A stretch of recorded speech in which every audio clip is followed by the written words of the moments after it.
Hello, BookTube. We are coming to the conclusion of our very first installment of the Steve Tiberius Donoghue Book Club. A great many of you, a great many more of you than I expected, decided that you wanted a good, serious, itchy STD for February. So we read A Distant Mirror by Barbara Tuckman, which is a 50-year-old, 700-page history about the 14th century, about a time of papal schism. There was a pope and an anti-pope, about a time of war, the Hundred Years' War, about a time of plague, the bubonic plague, and great art as well. And I was, to put it mildly, surprised by how many of you joined and how many of you have been enjoying this. That is wonderful. I read this when it first came out, really loved it, thought at the time this is pretty much how you do narrative popular history. Recommended it to a lot of people since and read it a few times since. But I wasn't expecting the response that I got here, and that's been wonderful. And as I've mentioned in my other Distant Mirror videos, the most wonderful thing about it is how many of you have been emailing me saying, it's not just that I haven't read this book yet, even though I've heard about it or I have it on my shelf, but I haven't felt like I can read it. I don't feel like I know enough to read it. And I see now how wrong that was, that a good historian will have me in mind when they write their book. Barbara Tuckman does, very much so, and this book does. That's been tremendously gratifying to hear from dozens of people that they no longer consider big books of history to be the kind of thing they'll get to someday, or that's out of their reach or whatever. And that is wonderful. I'm very happy to hear that. So we're going to wrap up right now. We're going to finish up the book this time around. There are a whole bunch of narrative threads that Barbara Tuckman is pulling together to finish the book. One is, I couldn't help but notice in this reread, her resounding a note that she starts the book with, which is her reminding the reader of what the reader already knows, which is that the news, whether it's the nightly news or chronicles by French historians or whatever, tends to concentrate on the negative. The negatives tend to crowd the dialogue. They tend to crowd the tapestry of the time till it looks like the time, either the 14th century or, in Barbara Tuckman's idea, the late 60s and early 70s, is just one unrelieved chronicle of woe. And she starts off this book by reminding you that that's not true. And right at the beginning of the part that we're reading today, we're reading the second half of the second part of this book to finish it out. She reiterates that. She writes, "Gathered together, the facts of decay convey too solid an impression. In real life, every age is a checkerboard of light and dark." That's very good and very true. And it's not the only broad, sweeping observation that she has about the time period she's writing about. It's one of the things that makes this book so enjoyable, is the way she varies the focus of her narrative, from sweeping generalizations to sweeping specific statements about the period to very granular statements about individual people, all the way down to very granular statements about individual people made by people in the 14th century. That the ease with which she moves from one narrative focal length to another, one f-stop to another, is just amazing to me. And she has a broad observation about the 14th century, but I think it's pretty clear she's thinking of her own beleaguered time too, and by extension we can think of ours as well. And I wonder what you'll make of this. She writes, when piety and virtue, the supposed springs of knightly conduct — she's all about chivalry and the behavior of knights who reached their peak in the 14th century, and after that are an anachronism, and maybe she's suggesting they always were, that they always were more fraudulent than true. She writes, when piety and virtue, the supposed springs of knightly conduct, were conspicuous by their absence, the cloak of honor and valor was all the more anxiously sought. Human beings of any age need to approve of themselves. The bad times in history come when they cannot. I find stuff like that fascinating. When a trained and very wise historian writes something like that, I find that absolutely fascinating. But this last part that we're reading, this last quarter for your first STD, isn't just 30,000-foot generalizations. There's quite a bit of specifics involved here. In fact, I wonder how many of you will feel the way I did, the way I do every time I'm getting to the end of this book, which is things are moving at such a breakneck pace. How can you possibly end this? Surely you're going to go on. But no. The three signature catastrophes that bind the narrative of this book into a unit do have relatively discrete endings that she has her eye on. The schism, the papal schism, two sides of the same church, a pope and an anti-pope, a papacy in Avignon. That has an ending. That will end. Also, the 100 Years' War has an ending. It has treaties. We will get to it. We'll talk about it a bit. And the bubonic plague comes and goes. Of course, if you're reading Distant Mirror and you're at all familiar with, for instance, The Diary of Samuel Pepys, you know that it's not done with.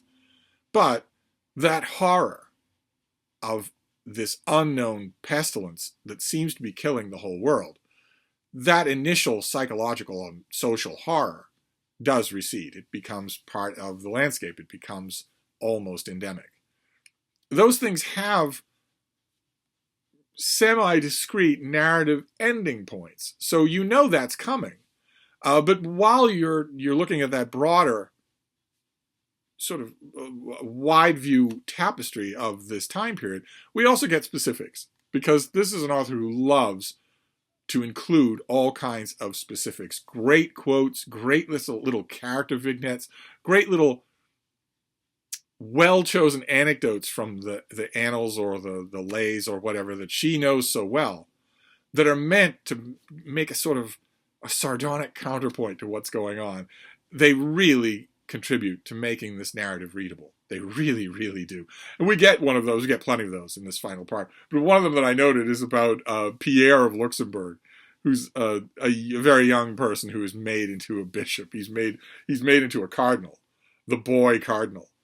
And not only that, but he becomes a focus of frenetic piety from all involved, including our main character in the book, Enguerrand de Coucy, we'll be talking about him in just a minute, because he's all through this book. Barbara Tuckman decides to yoke her narrative to this one person, the sire of Coucy. But we get this little passage about the boy cardinal. The boy cardinal developed a faculty for miraculous cures. He was credited with saving the Duchess of Bourbon from labor pains lasting 2 weeks, healing wounds suffered in a tournament by Guy de Tremoille, resurrecting a steward of the Duke of Bourbon who had been felled by a thunderbolt, and outside of this rather limited circle, restoring to health a poor workman who had been tortured by brigands. When he died of consumption and self-imposed rigor in 1387, he was buried by his wish in the paupers' cemetery at Avignon, where his grace became an object of pilgrimage by the poor and sick, causing a great marvel at the visitations made there daily. Kings and nobles, including the sire de Coucy, sent rich gifts and lamps of silver, and Froissart, that's a chronicler that she never ceases to poke fun at, Froissart, who never missed the newsworthy, came to observe the crowds at the grave. And she knows that if there are signs and wonders about this boy cardinal, you're going to wonder what his posthumous fate is. She always has a mind for her readers in that way. And she tells us that there are tons of witnesses that come forward to suggest that he should be canonized, that he should be a saint in the Catholic Church. Enguerrand de Coucy is one of those people, but there are lots of others. But it's not enough. She tells us it's not enough because Pope Clement, she says, whether Clement's own unholiness quailed before the question of sainthood, or he hesitated for some other reason, he let the process lapse, and his own reputation as anti-pope kept it from being revived for 140 years. Pierre of Luxembourg was ultimately beatified, but not canonized in 1527. Just so that you'll know. Just so that you'll know what's going on. And more times change, right? The leading figures of the day are only mortals. And it's a long period. It's a long subject matter that Barbara Tuckman has to cover here. So we get a different English king. We get Richard II of infamous Shakespeare fame. A rather lovely Shakespeare play is Richard II. We get Richard II, who is...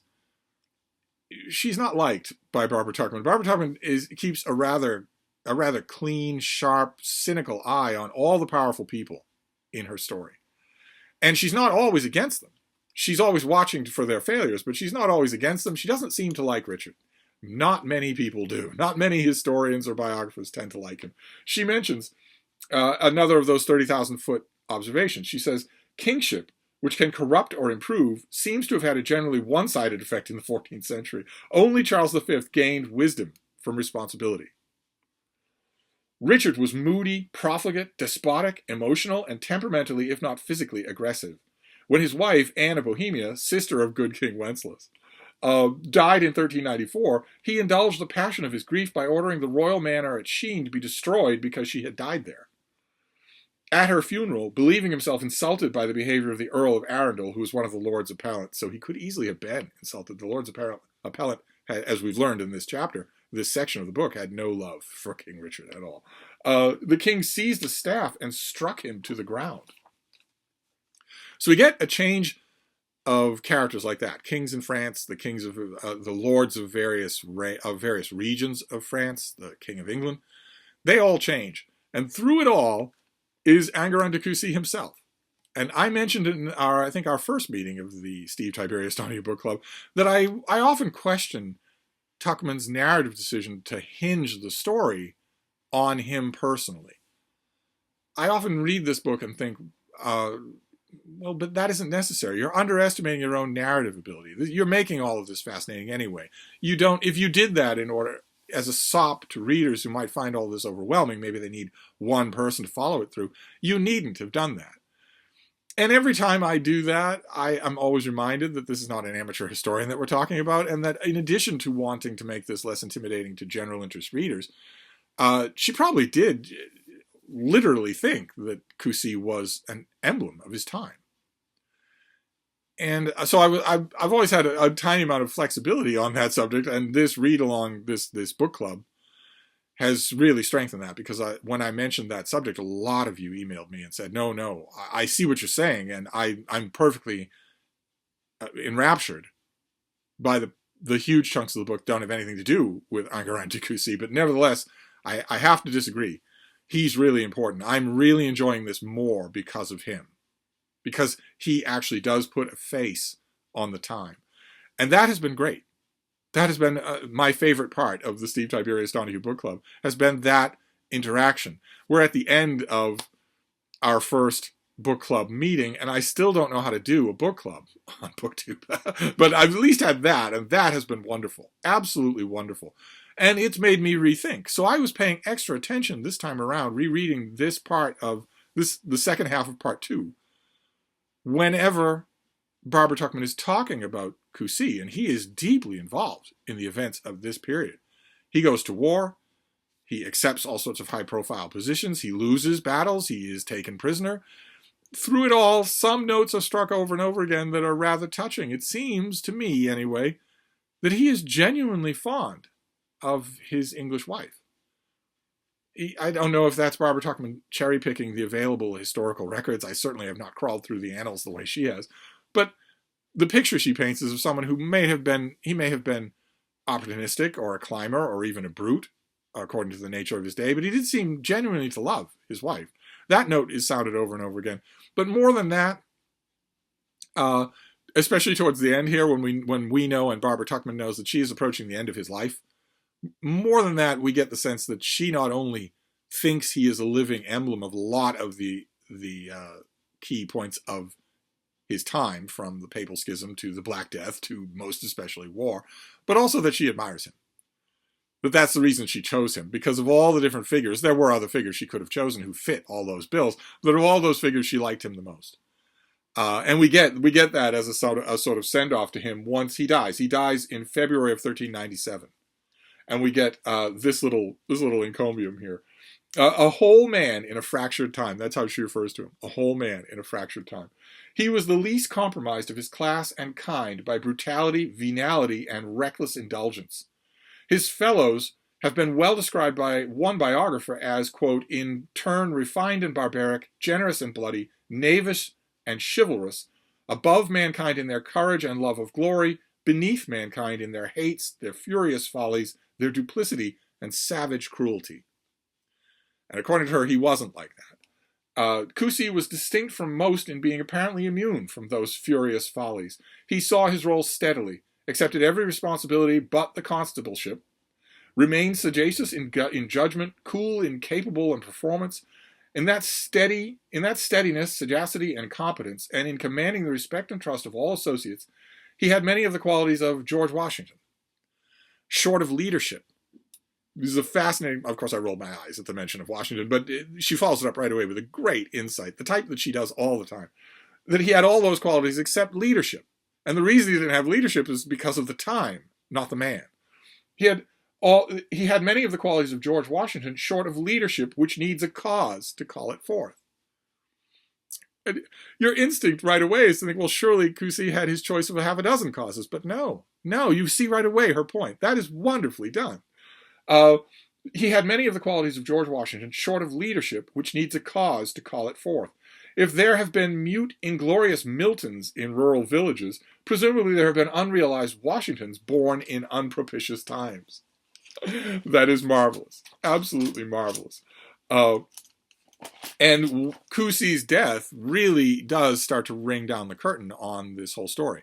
Whether Tuckman is right in her assessment of him or not, I think we can allow her that judgment. She's been such a wonderful companion for so long in this book that if she wants to end Coucy's life by concentrating on his nobility, I'm perfectly happy to let her do that. Historians find heroes in the weirdest places. I myself, from what I've read, don't think that Coucy was exempt in any of the ways that she says, but she sees it, and she has made an absolutely enthralling story around it. So I'm okay with that, absolutely okay. But you know that once Coucy dies, you know that the story's end is not far behind. He has been the living spine of this whole thing. We know that once he's gone, the plague will abate, the war will end, the schism will end, and Coucy's whole world will end. The rampant introduction of gunpowder to the battlefield will, as Tuckman says, remove the impregnability of walled cities and especially castles. All of a sudden, they aren't what they used to be. All of a sudden, their walls can be breached. And warfare won't be the same. If you have armed men, guns, warfare won't be the same. Coucy's whole world will be gone. If knights are no longer roving super fortresses on the battlefield, then what happens to chivalry? What happens to any of that? What happens to his whole world? It's all going to go away. When you get to the point where Coucy dies, you know the Battle of Agincourt is not far away. And that is not anything from the world that we have been living in. And that is the introduction of a new world. And Tuckman reflects on that just a bit. I want to close out the Steve Tiberius Donoghue book club with a quote from what she does here. Because she knows that she's talking about ringing down the curtain not only on the book, but on an era. She writes, the longest war was over, though perhaps few were aware of it. After so many truces and renewals, who could have realized that the end had come? Without ceremony or ceasefire, treaty or settlement, the adventure and agony of 5 generations faded away. National identities were formed by its passage. The 100 Years' War, like the crisis of the Church in the same period, broke apart medieval unity. And it's that fractured world that is the kind of ironic end note to this book, because she's ending on a note of that medieval unity being broken apart.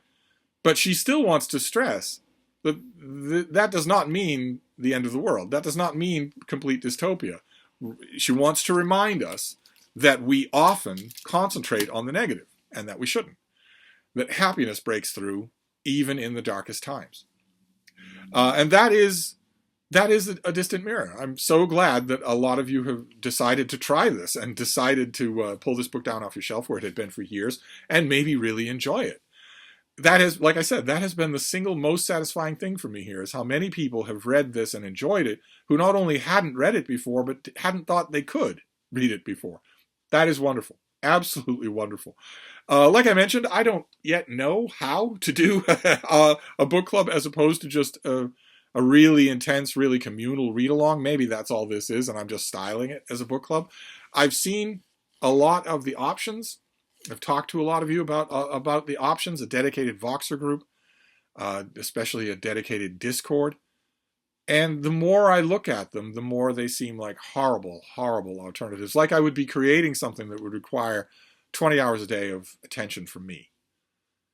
And not give me appreciably anything more than I get in 100 emails a day. I don't see that I would. I've heard so many stories in light of recent BookTube related events. I've heard so many stories about what a waste of time most Discords are.